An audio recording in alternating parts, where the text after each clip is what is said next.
Sull'altopiano di Asiago, quando entri nei boschi più fitti e il rumore dei paesi sparisce, c'è una figura che torna nei racconti più antichi. La chiamano Billarman. Non è un mostro, non è un fantasma, è qualcosa di più primitivo, un uomo selvatico. Le storie parlano di una presenza che vive ai margini dei pascoli, nelle zone dove il bosco si richiude su se stesso. Curvo, coperto di peli, silenzioso. Non attacca per cattiveria, ma non sopporta di essere disturbato.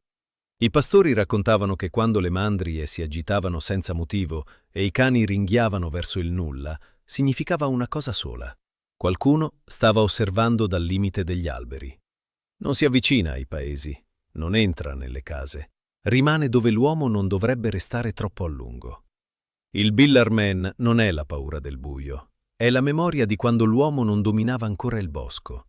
E forse il motivo per cui, sull'altopiano, anche oggi, quando il vento si ferma all'improvviso, qualcuno preferisce tornare indietro.